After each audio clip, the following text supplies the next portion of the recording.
Hi everyone and welcome to the OC Show episode 21 on the season 2.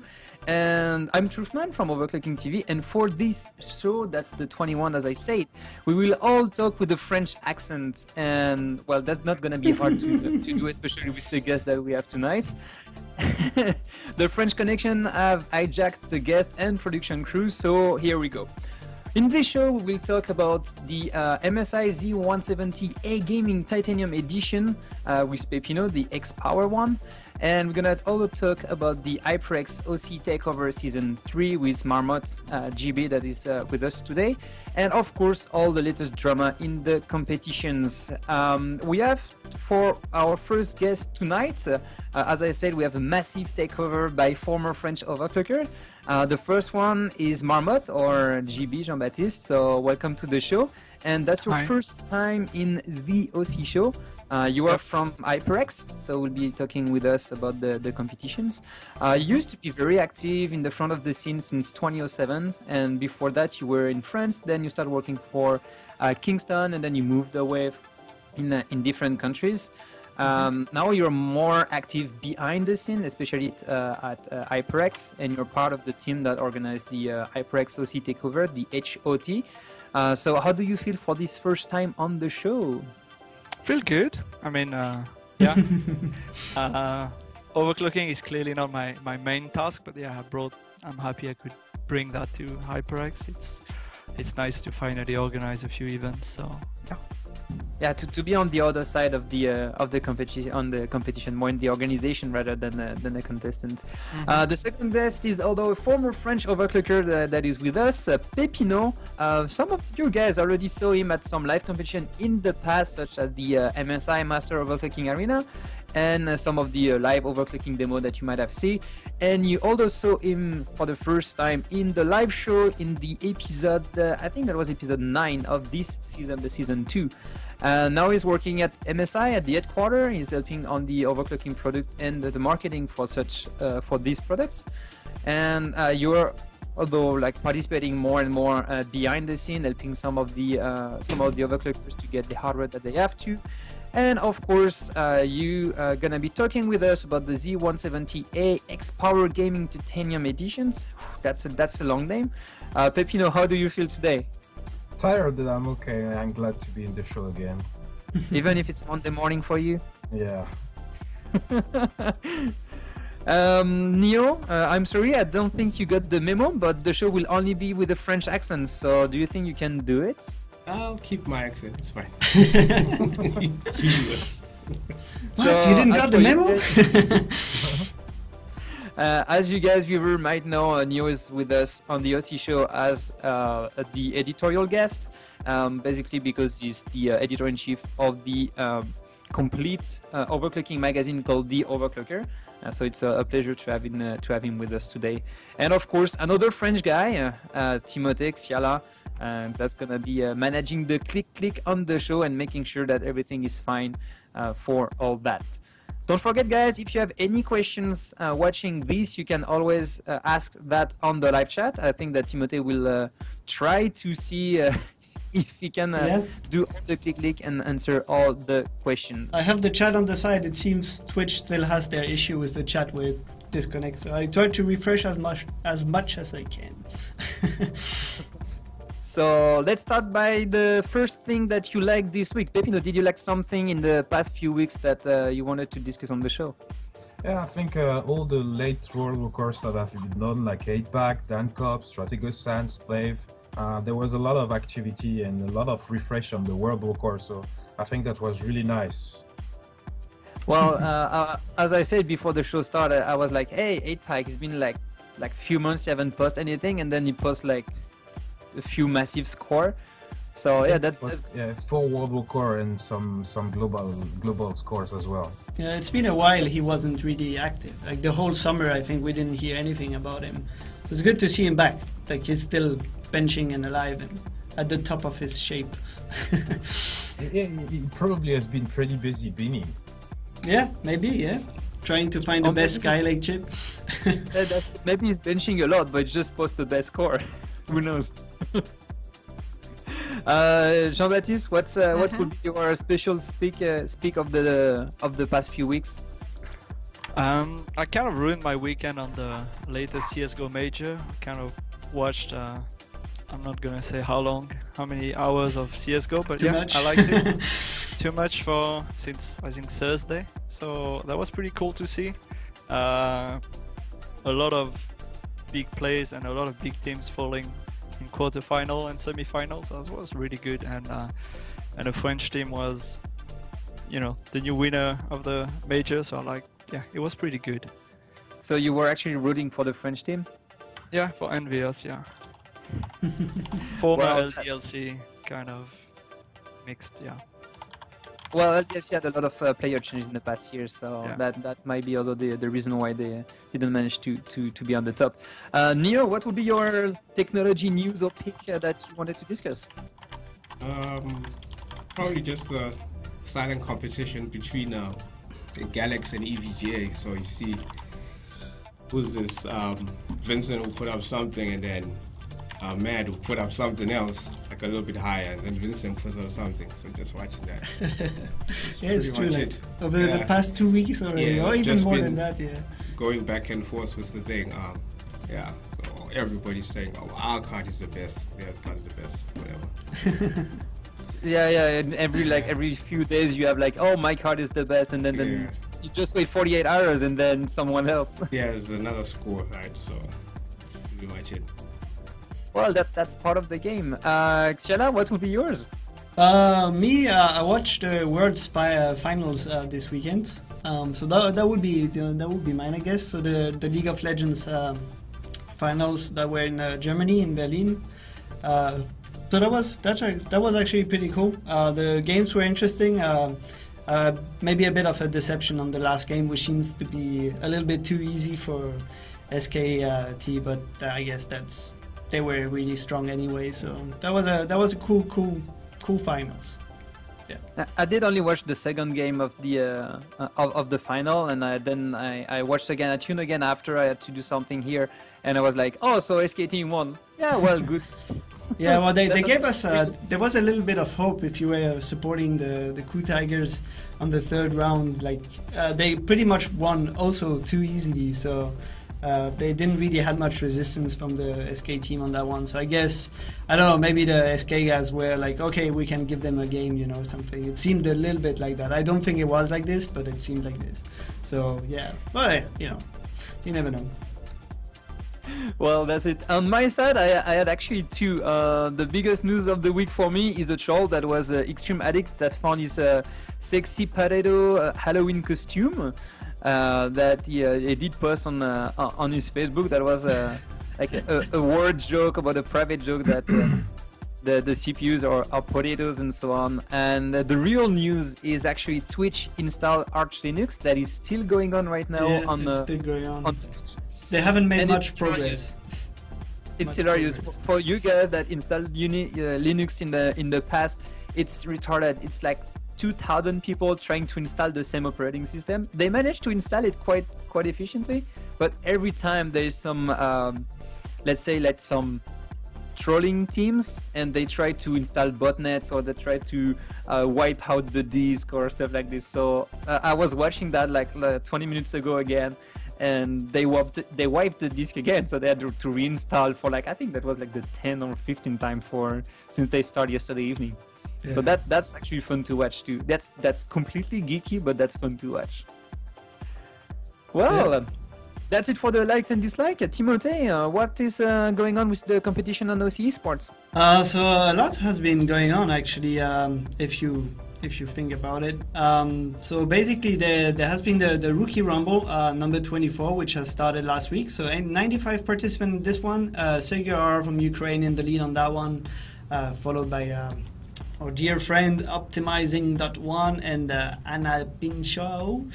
I'm not really good with the nickname. So that one is going on for the next 12 days. There's some Giskel memory to win there, so that's also a cool competition. We have the Rookie Rumble AMD number 21. This one is less popular as usual. I guess that's because it's the AMD effect somewhere here. So So the top 3, as you can see it. Other competition going on, which is actually going quite actively. The Nimble number 5. So here overclock.net in the lead, overclock.pl team so from Poland is second, and Coqueland is back in the top 3. Seems they kicked away TechLab OC team from Brazil over the weekend. So that's actually really, really great. Like, I'm a big supporter of the French team, like everyone on this stream today, besides Neo. So yeah, that's another competition going for the next 12 days. Other competition that actually started over the weekend, that was the H.OT Country Cup, which actually started today for the people in the US. So that one is gonna pitch countries against country. You can see already there's 11 countries right now already started competing in there.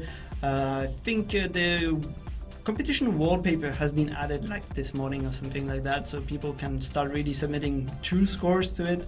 It's gonna be actually the most interesting competition I will be following, as well as the HyperX OC Takeover Season 3 qualifiers, which we are going to talk a little bit further later on. Sanino is still in the lead from last week, 52 points. Fogger from the US broke through the top 10 actually over the past days. Nice.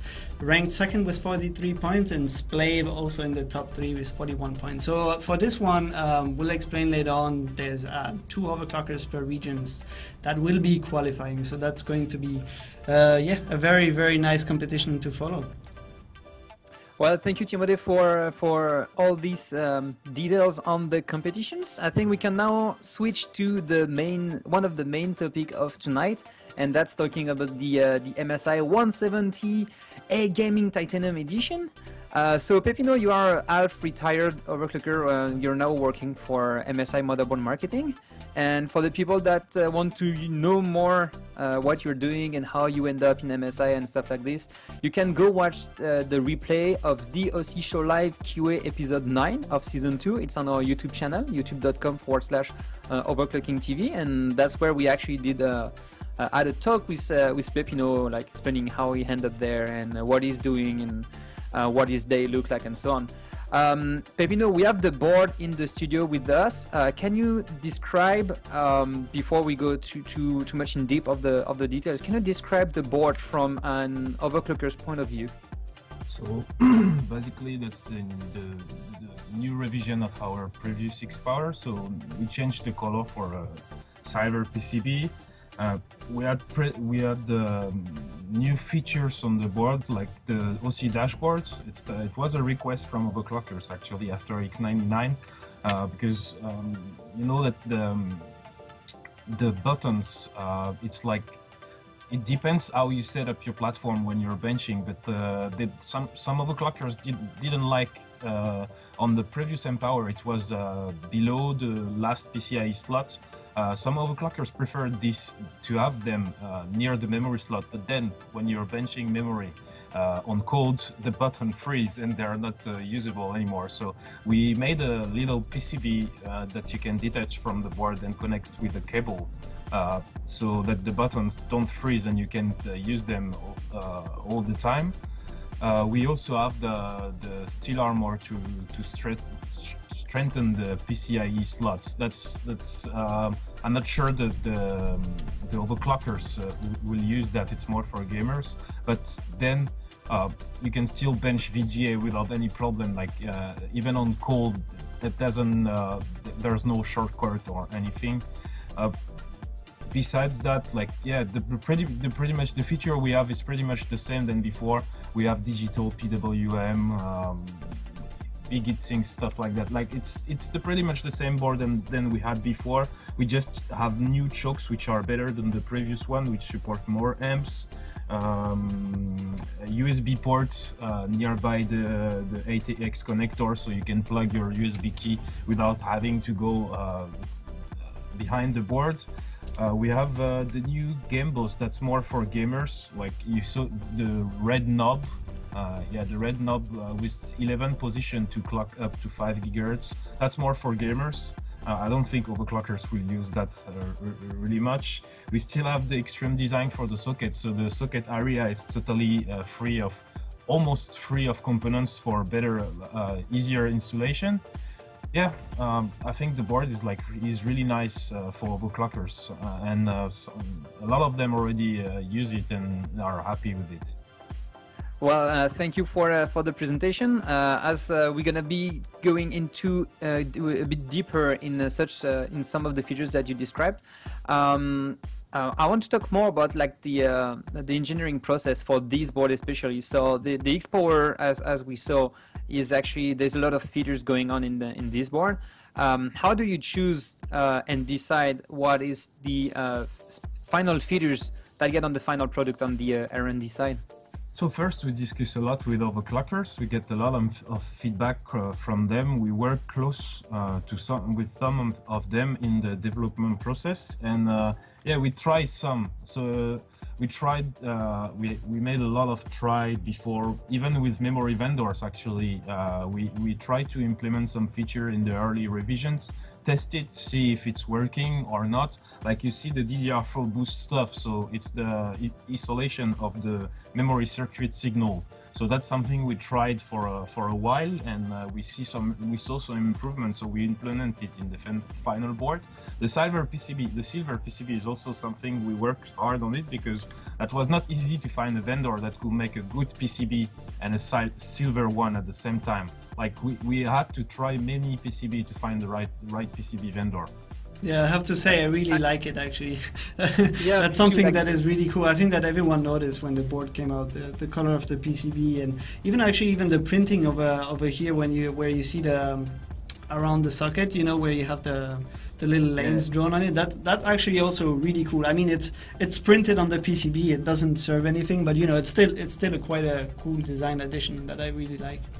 So basically, the R&D, the product manager, the sales, and the marketing all gather together and discuss what they would like to see on board, and the overclockers' feedback is included in that.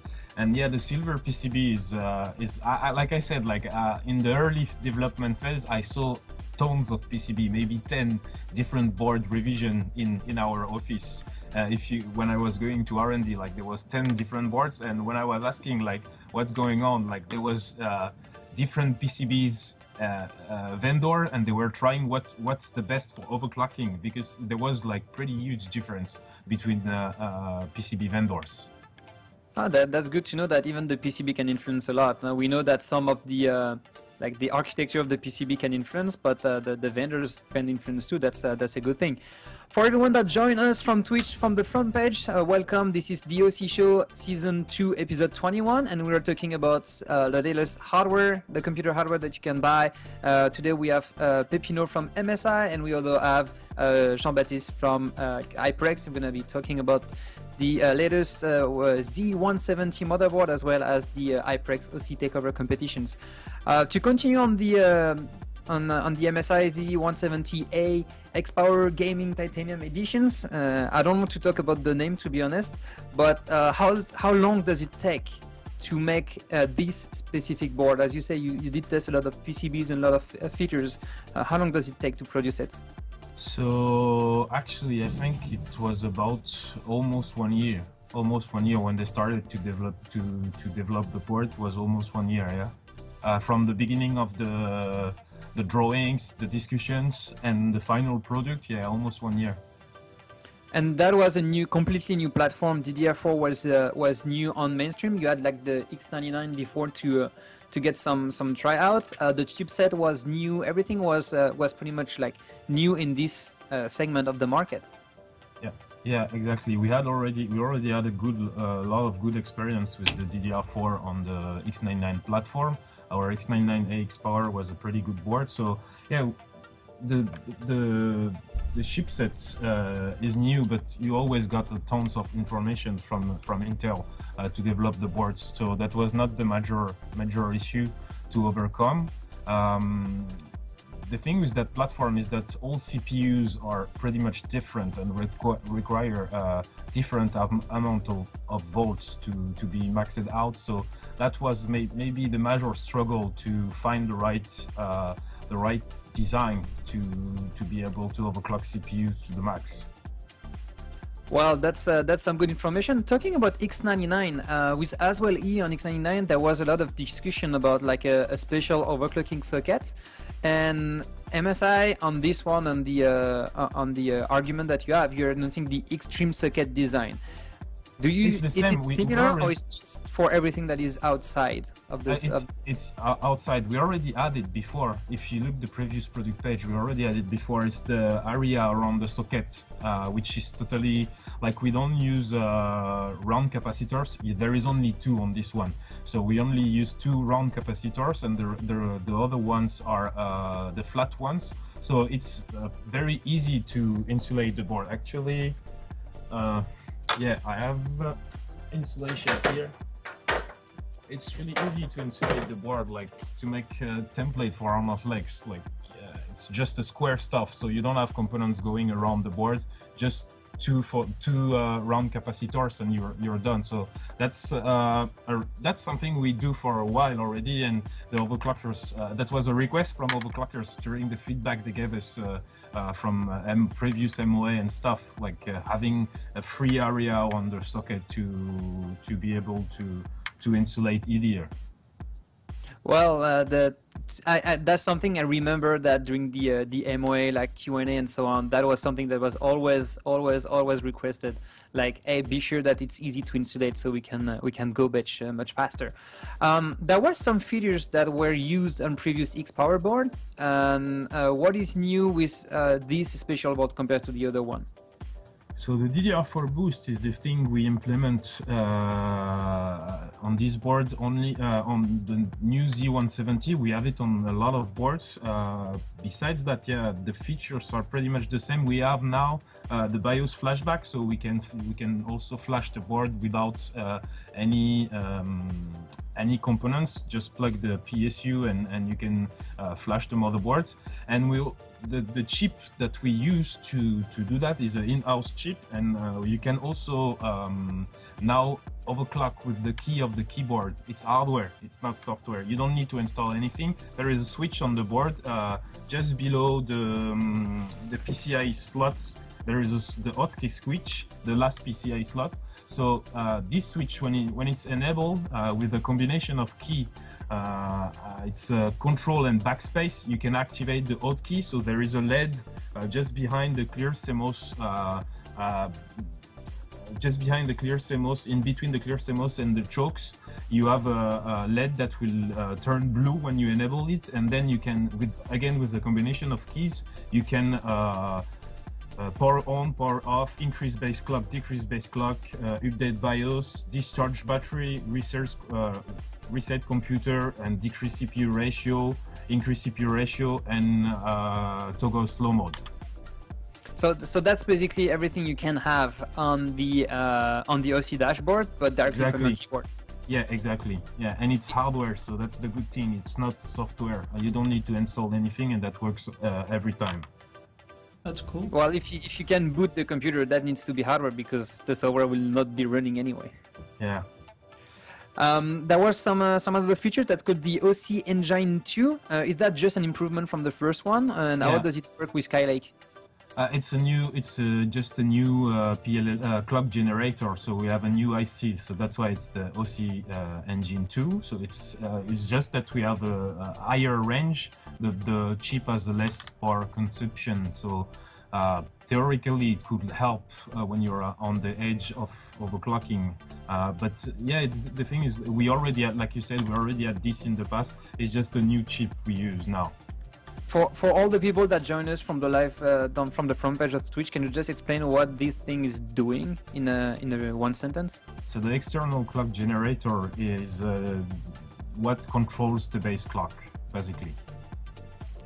That was easy. The base clock is used to calculate everything else in the system.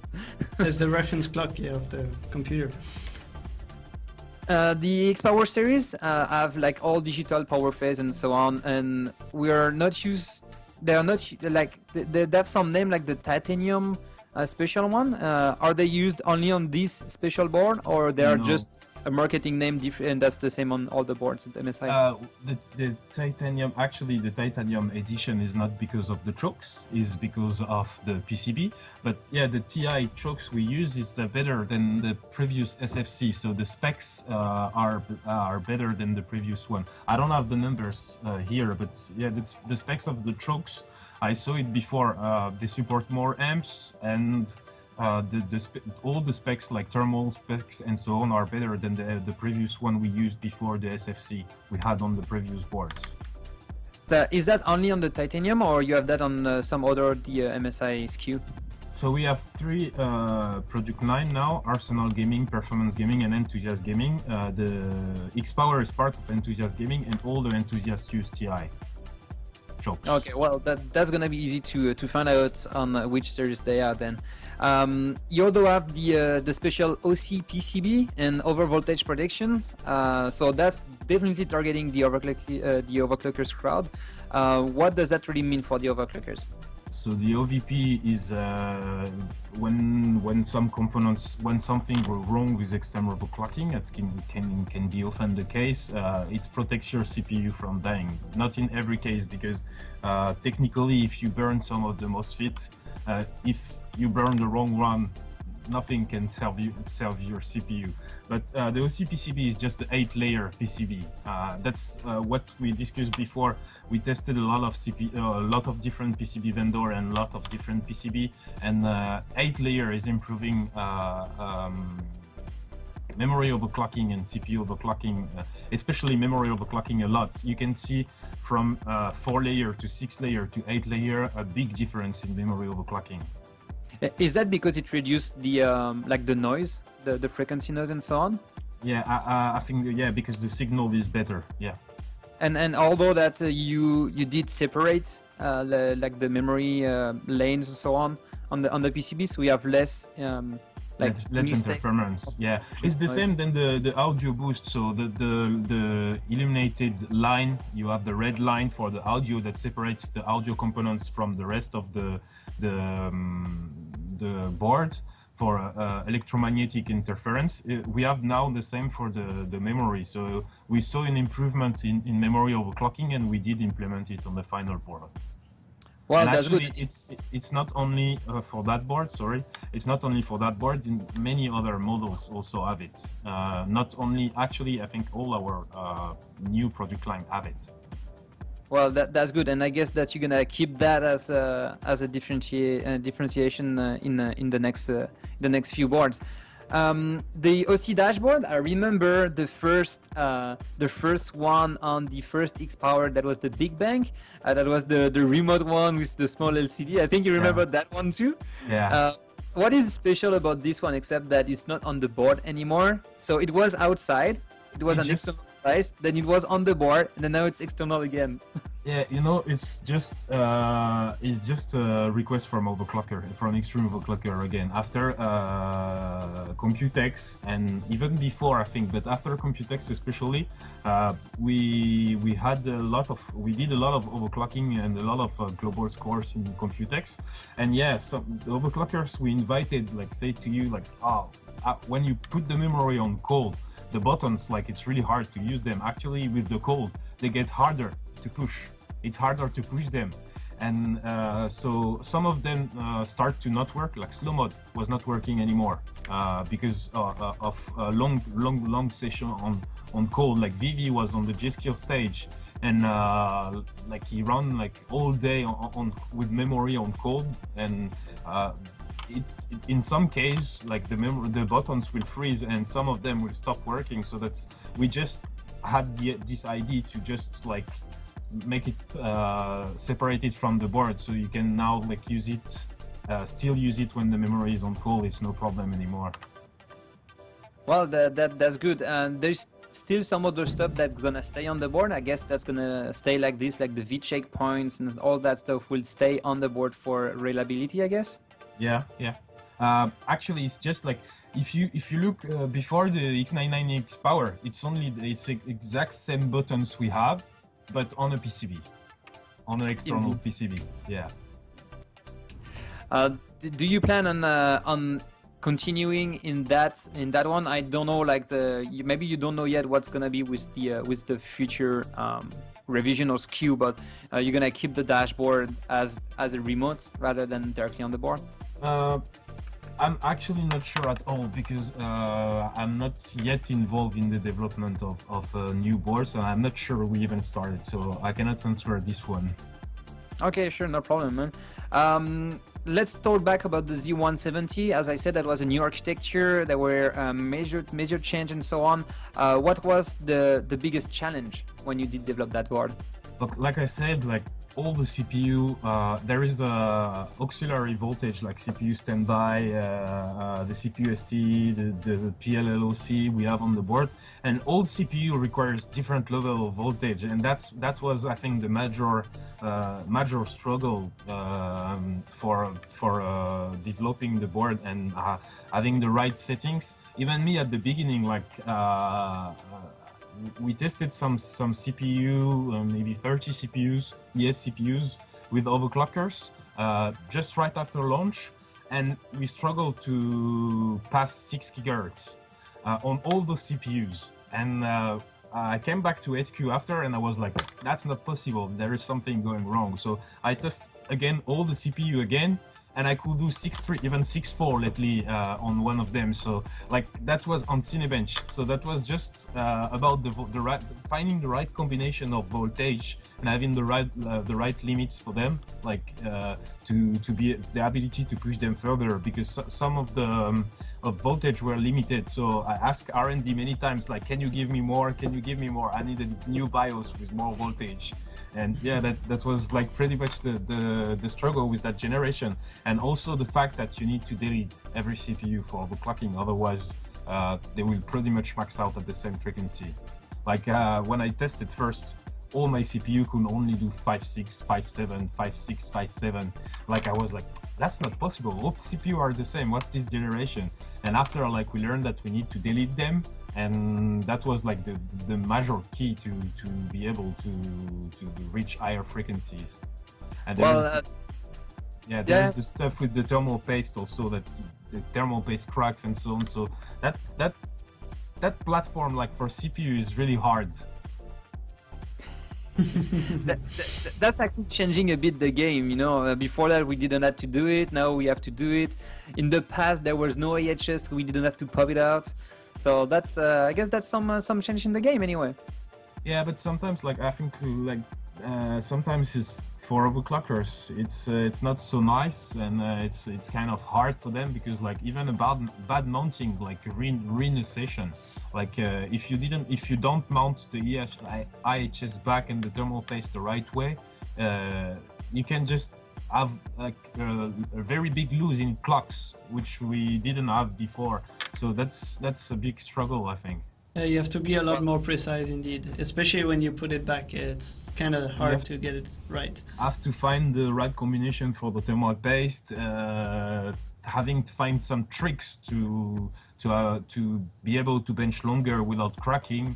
That's that at the very beginning, like when you learn the platform for the first time, like it was really hard. And like those CPUs can go full pot, but most of them, a lot of them, like don't like to bench full pot. Yeah. So. Too cold. We did talk about the BIOS, and we all know it's a vital part for a successful overclocking board. How do you decide the features that go into production or not? We test it.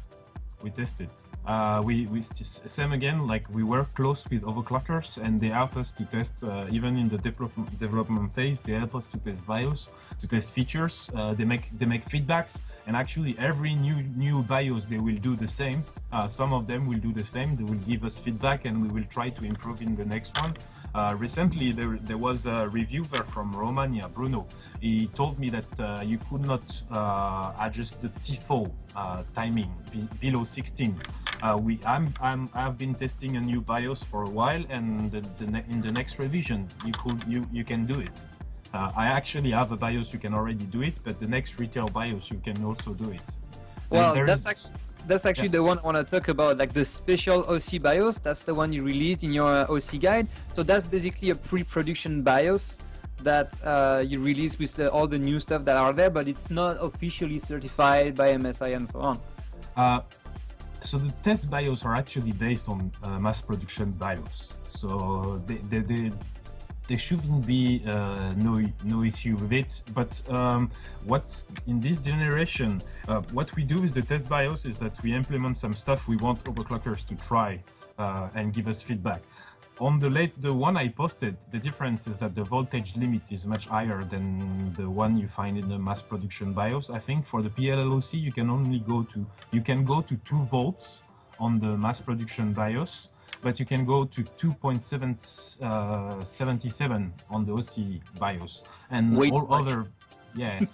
No, actually not for PLLOC, because some CPU will need it. That's the thing. Like we had to try many stuff, and I was the one like requesting more voltage, because I was trying and I saw some improvement from those. But it really depends on CPU. That's totally, some CPU like they will like only 1.5 PLLOC, but some others 2.7 is what they need.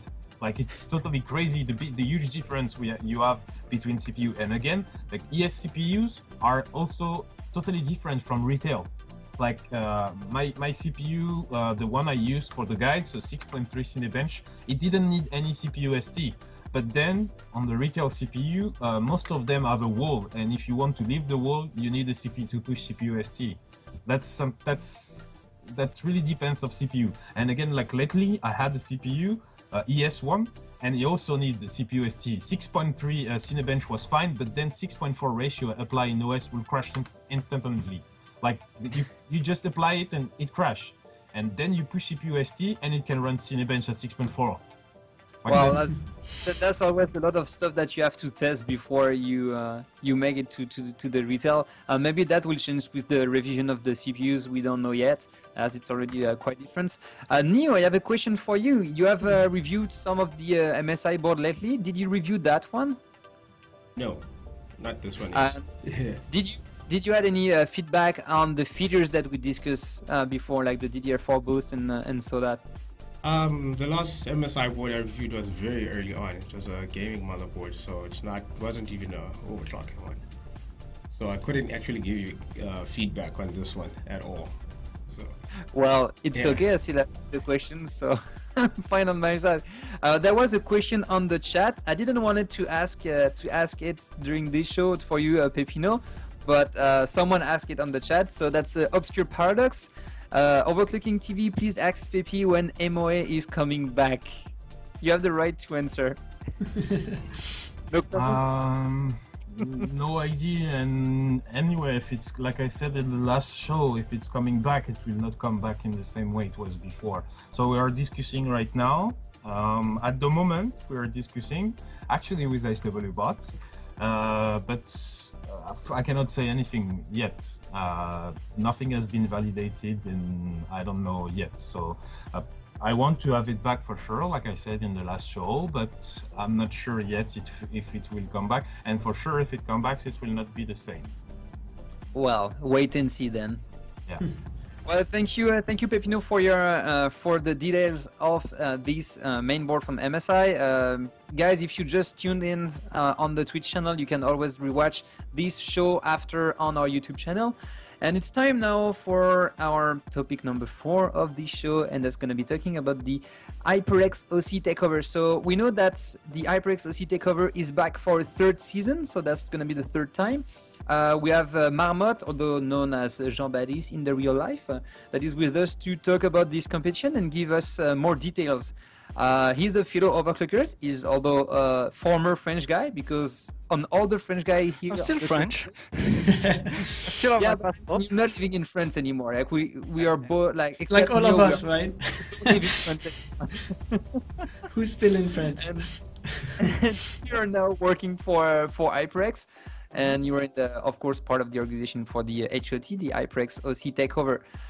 Can you present the competition for all the people that are watching us right now, please?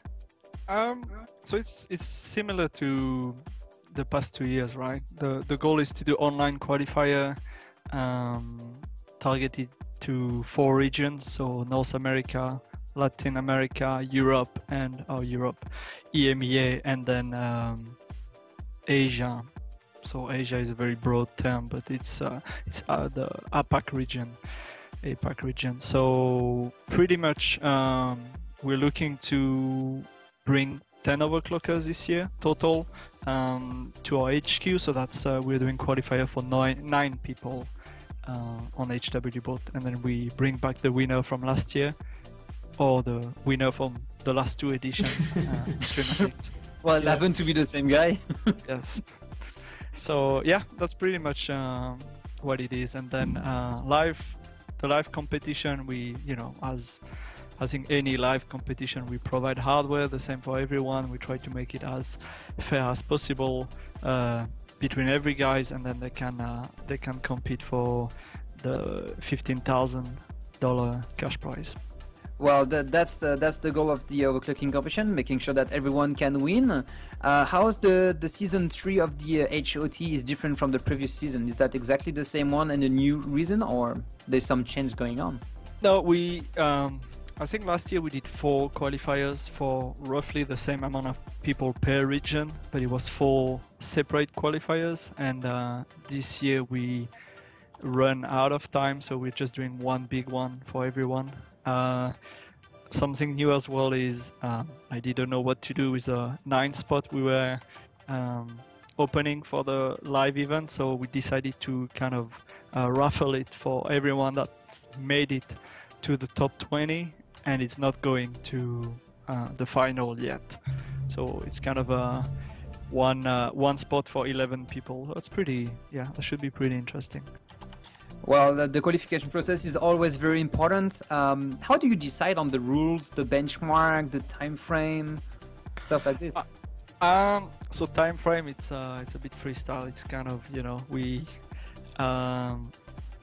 we kind of arrive at a time where we can plan for it. It's then we decide when we want the final to be, and then of course we need the qualifier before that. So we worked with HW both pretty tight deadlines to bring the qualifiers, and then for the hardware, the rules, we look at the current platform, what's been launched recently, and that was Skylake. So Skylake, the KSQ being launched in August, and then the rest of the CPU have been launched in September. So we've kind of decided after, we started the qualifier mid-October, and we decided that by now most of the people should have a pretty easy access to Skylake. I know it's been pretty hard, but didn't make sense to use X99 again. And I like to use the same hardware for the qualifier and the final, so we decided on Z170, and for the rules it's all about making it as fair as possible. I don't think we can make it fair, but at least as accessible as possible. So we have max memory frequency. We kind of expect people to be already familiar with benchmarking memory with liquid nitrogen, so that's a pretty easy one, even if you start. And then we have a XTU locked at 5 GHz, again to make it interesting, so I think everyone can find a CPU that can benchmark XTU at 5 GHz. And the last one is the 3D physics core for 3D Mark 11, and this one, because we don't have that many ways to check the frequency, we couldn't do lock frequency, so we let it kind of all out on this one. It's difficult to find benchmark where you have a good balance between being able to check the results are okay, like XTU. XTU shows you the frequency all the time, so that's easy to lock it at 5 GHz. We don't have anything else. We were looking into memory bandwidth benchmark, but again, the benchmark we have right now, MaxMem, is pretty unreliable and has been flagged by the community as not being good enough. And then we could have gone for ADA64 until someone finds a bug in the middle of the competition, and we kind of not good at that point. So we went for safe things as well to avoid as much drama as possible. Yeah, that's kind of how we do it. Well, you want to make it as fair as possible, and that's how every competition should be anyway. Continuing on the online qualifications, you grant 2 persons per region to join the live final. How did you choose that? That was on the region have more overclockers than others, especially in Europe, for example. How do you define on this? I mean, Kingston is, is kind of divided in region. North America is HQ. We have a LATAM region, EMEA region, Asia region. So that's kind of where it comes from, to be honest. I know it's not fair for now. I know, 2 people from LATAM, maybe they have less overclockers. Asia, EMEA, a lot of active overclockers. So it's clearly not ideal. That's something we'll be looking after this H.OT to maybe look into what we can do. Maybe remove all limitations, I don't know. Just do it, the 10 best people go, and that's it. But yeah, it went like, I want 10 people for the final. I already have 1 guy who is Extreme Addict, the previous year winner. And so I have 9 spots. Do I give 3 for Europe and 2 for each regions? And then you're gonna unleash the drama. People. Because I think Asia deserves 3 slots as well. Maybe not North America and Latam can do this too. So I just said 2-2-2, and then let's give the last one for. It's never been done, so I'm pretty happy to do that for now. I know it's not ideal, but no competition I think can be. It's worse. I think I agree. Actually, Truth joined in on that. I agree. It's a good thing to have it decided this way, to not give more to one region than the other. It doesn't matter in the end. Sure, like there's more people in one, but then again, even if you were basing it on the amount of people, then Asia would actually deserve more, like 5 or something like that. So. Yeah, and I think each final, it's pretty nice for me and for the team to meet overclockers from different regions and to have this diversity. So. Yeah, for now we're gonna keep it like that. We'll ask ourselves the question again next year. It's like for Asia. It's like 1 for Asia, 5 for Indonesia. Yeah. So we talk a lot about the qualification, but let's talk about the live final. So the live final is gonna be mid-December for the season 3. It's not during a major IT fair such as the CES or the Computex. Why did you change these? So first it's on the 16th and 17th of December. We expect overclockers, we will fly overclockers 1 day before arriving on the 15th. Good night of sleep, 2 days of competition, good night of sleeps, and then they leave on the Friday. And why we didn't do it again at so in the past we did 2, right? We did 1 at Computex that wasn't really a live competition. It was but it was invite only. We invited motherboard vendors. It was kind of a mix of overclocker motherboard vendors, and I was doing Computex in Taipei. I think that was pretty good, but doing it during a big show, the problem is when the team or I go to CES, we are busy on other things, right? When I go during the week of CES and we are there to see press, to show off our stuff, it's difficult to allocate 1 or 2 days out of that just for an overclocking competition.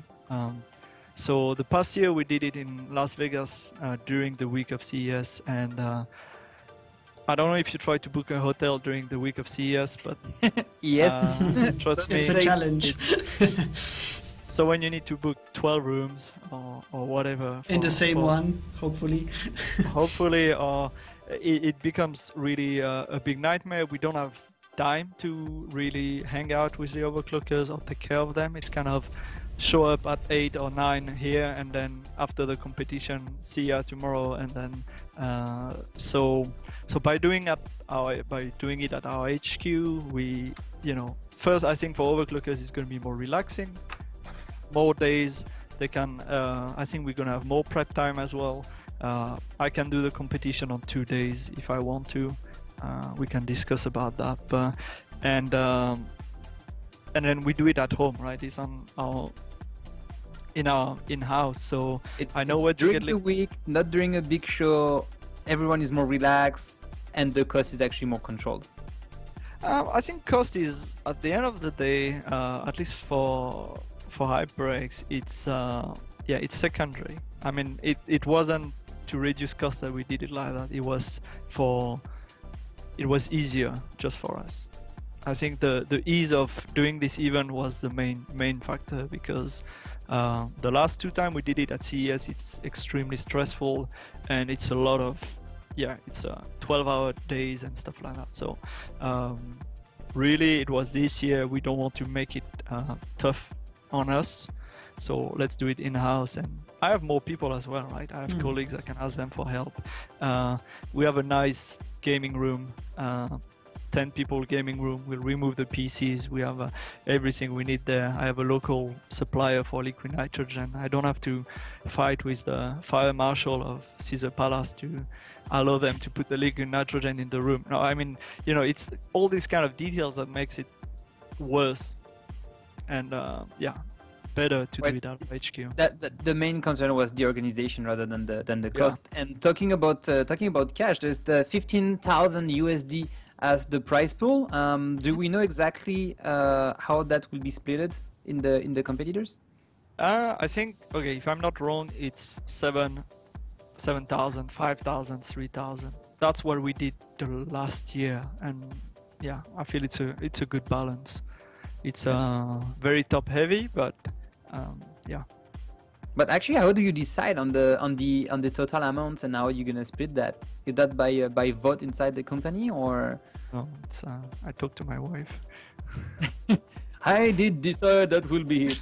No, to be honest, no, it's all about the budgets, right? You kind of ask what you feel comfortable giving. I think we started, the first season was with 10K. Yep. Then we did 10K at Computex, and then we moved on 15K, just because we can do it. I mean, it has to be attractive for the community as well. I'm pretty happy we can have larger cash prize, larger and larger cash prize. I think it's important to show we're serious about it. And well, that's actually doing the right work there. Let's talk about the organization of the final. We talk about like the organization side. Do we know exactly yet what will be the memory kit that will be used from HyperX? Engineering sample as usual. We I think the first year we did this MDI DDR3 special bin. Then we did the 3333 DDR4 MDI as well, special bin for last year, and this year we're gonna move to AFR, probably 3466. We still have a few weeks to decide. I think it's at least gonna be 3466. Maybe look into special PCB, this kind of stuff. I mean, because we only need I would say around 40 modules for a competition like that. That's what I asked for. We can really go and get the best of the best. We can check the PCB, make sure they're really good for impedance. We can get the top 0.5% of all ADI we have. So there is not much limit on that. That's gonna be it. That's gonna be special memory kit dedicated to these competitions. What about the benchmark? Do you know exactly what that's gonna be, or still under discussion at this time? Max memory frequency as usual, because I think on our side we kind of have to show something memory related. We may switch to memory bandwidth if the testing is okay and we see that for example ADA64 is a reliable benchmark. I haven't really tried. I don't think AFR is the best for memory frequency, so we're not planning to catch up to the Samsung modules and stuff like that. Second benchmark would be XTU. And probably we're going to limit it at 5 GHz as well. The availability for Skylake being what it is, I don't think I can bin through 140 or 75 CPU like I did the previous years. So we may have to find compromise and make sure we make it as fair as possible, right? If I have like 20-30 CPU I can bin from, it's probably not going to be fair for a few overclockers. So I want to find benchmark we can manage on that front. And you don't want to buy and delete the 100 CPU to test them either, so that's not really. That's a big problem with Skylake, right? So first, we don't buy CPU. We have Intel as a sponsor, so we are very happy for that. That's why also I like to use XTU, because it's kind of giving them back a bit. And I think it's a nice benchmark. It's nicely balanced between CPU power and memory efficiency. And then this year we'll introduce 3D benchmarking. So that's a new thing. I know a few overclockers the past years have been asking for it. So we will bench 780 Ti from MSI. Well, actually, that's not just out of luck that Christopher and you are on the same show at the same time. MSI is actually one of the sponsors for the H.OT this year. So, what is the exact plan behind that? It's not really, when I kind of contact vendors for so the first edition we did it was with Asus Z97, so Maximus 6 Extreme, and was it Z97 or Z87? I don't remember, but one of the DDR3 chipset. Then last year we used Gigabyte for the X99 with a Champion.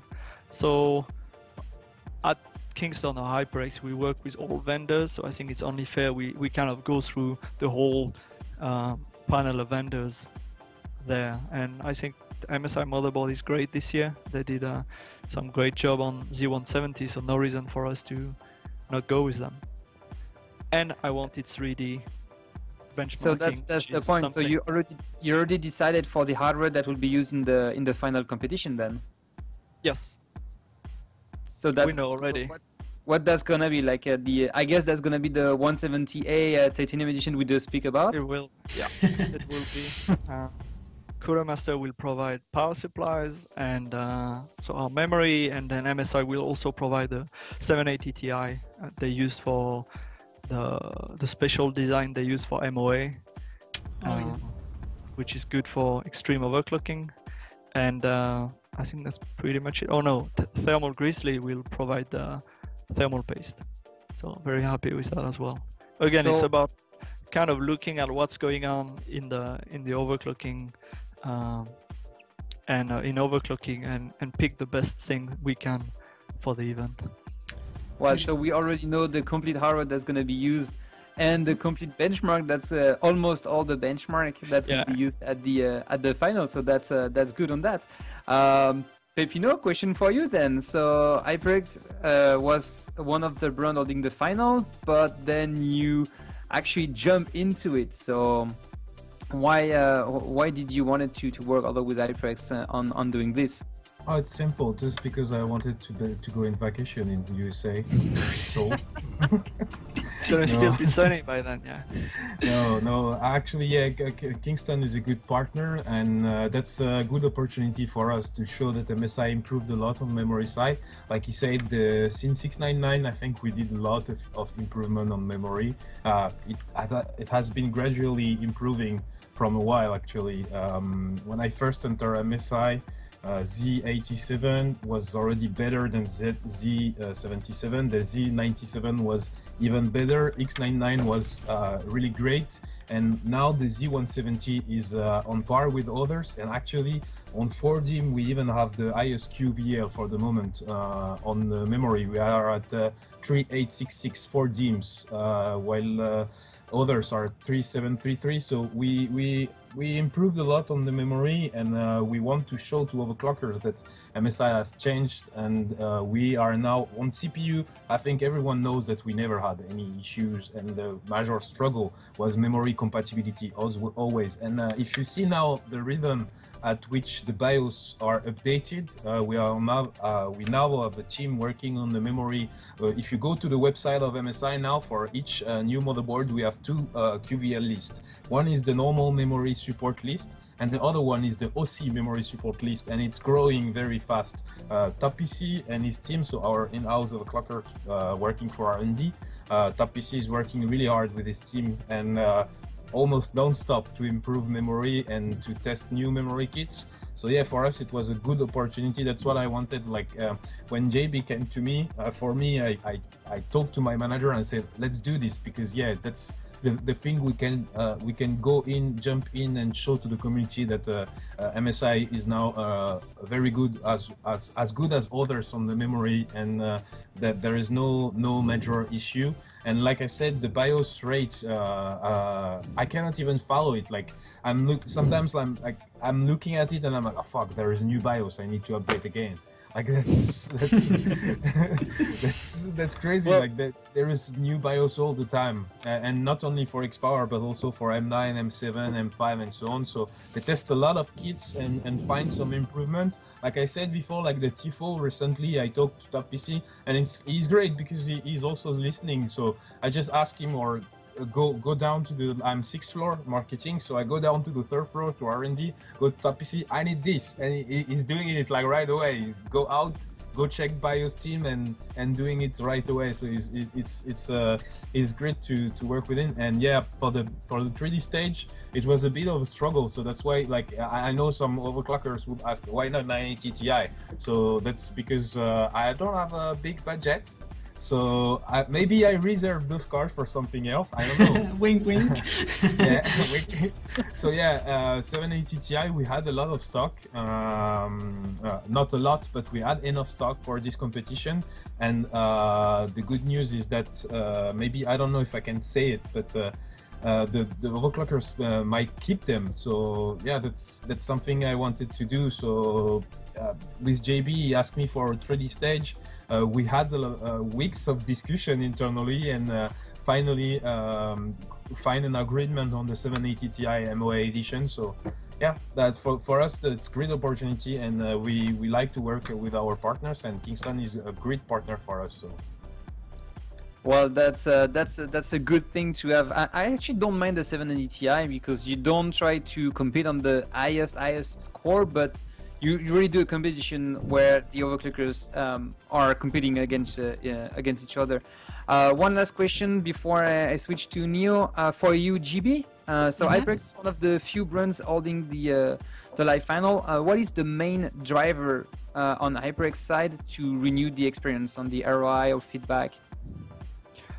I think it's important for us to show we are dedicated to high performance memory. You know, we come from pretty far. It's Kingston is a very big company. I think people sometimes underestimate the size of the company, and so going into a niche market like that, it gets pretty hard for big companies. So, but we're still trying. You know, a few years back, I don't remember exactly, 3 years ago, I think, around, HyperX became their own division, part of Kingston, but independent division. So that was already a first step to go more towards enthusiasts. And since then we've been working with I think we've released some nice modules, not always retail, that's could be a problem, but yeah, it's to show dedication. For ROI, it's I'm not the judge of that, and I'm happy I'm not. It's difficult to find, and it gets harder and harder to find ROI or to justify doing an event like that. I mean, we are okay for now, I think, but you know, the community has to realize what it takes, and I think react accordingly. It's not always the case. So I think if we keep going in the direction we are right now, you know, a lot of events already stopped, and we may arrive to that. So let's hope we don't go there. There was a comment actually. There's a need for some change in both the way it's organized and the way it's actually taken for granted at some point. I have one last question for you, Neo. I don't want to wake you up in your in your nap. From an outsider and a media point of view, what do you think about the H.OT competition this year? It's a great competition. It's always been a great competition.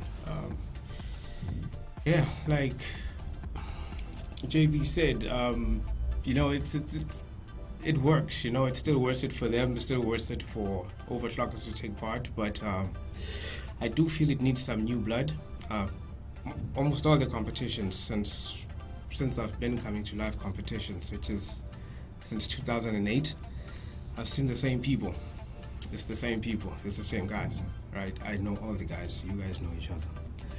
So we need new people to inspire new people, right? And excuse me, I have a flu, guys. So, but anyway, it's hard to inspire other people to start overclocking if they're not in the inner circle of people they already know. So I'm a huge fan of amateur competitions, and hopefully in future I'd like to see vendors take that direction and go forward with that. Veterans can take care of themselves. For the same reason, you don't find Diego Maradona still not playing football today, right? There are other people playing. Lionel Messi's playing. There are new people. So that's necessary.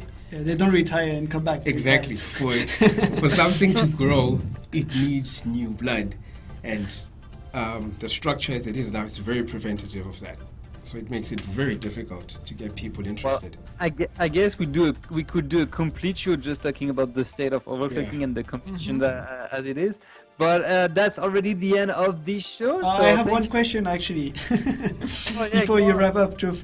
JB, question about deleting the CPUs and things like that. Since Thermal Grizzly is partner, I suppose it's kind of understood that they would be able to delete their CPUs during the competition. Yeah, I think we've always been pretty relaxed on this kind of thing. Yeah. So I don't expect to get the hardware back. At least not everything. You don't plan to RMA it, right? No, and we always given at least one full kit of what they use to everyone. So I think that's going to be the same thing. And when we also know that you can't overclock Skylake without deleting it, so it comes with the territory. Awesome. That's about it. Well, thank you for the last question, Timothée. Thank you guys for being with us. Thank you for watching this. If you watch this on YouTube and you like the content or the show, give it a thumbs up. If you don't like it, give it a thumbs down and comment in below. If you have any questions for any of the guests that you saw today, you can always add that in the comment sections on YouTube. You can always find OverClocking-TV and the OC Show on Facebook with exactly the same name, OverClocking-TV and the OC Show. On Facebook, you can always get all the latest information and so on. Timothée, when will be the next OC show? Yeah, so the recorded OC show, the one I do with Peter every 2 weeks, is going to be shot next Monday. So not Monday this week, the next one. So it should be out probably Monday, the same day or the day after, as usual. So I'm not sure what we're going to talk about, but it's going to be probably, of course, about the H.OT qualifiers, which is going to touch the end around that time. And about the Country Cup, which would be a week in and things like that. So it's going to be a lot of interesting stuff to talk about for sure. And it's important to note that as it's a bi-weekly show, we are approaching the end of the season 2. I think there's like 3 or 4 episodes that we're going to do. So we're going to have to make sure that everything fits nicely. And we hope that you guys are going to stay there on the next live show, of course, here on Twitch. If you're watching this right now on Twitch, you can always follow to get the update every time we go live. Thank you guys for being with us. Thank you, GB from HyperX for all the information about the H.OT Season 3. Thank you, Christopher from MSI for all the information about the Z170A XPOWER Gaming Titanium editions. Thank you, Neo, for joining, even if there was not that many questions for you in this show today. And thank you, Timothée, for doing all the click for changing the I hope nobody noticed the panic at some point. And thank you guys watching this show. It's always a pleasure for us to do it. And until next time, keep pushing it.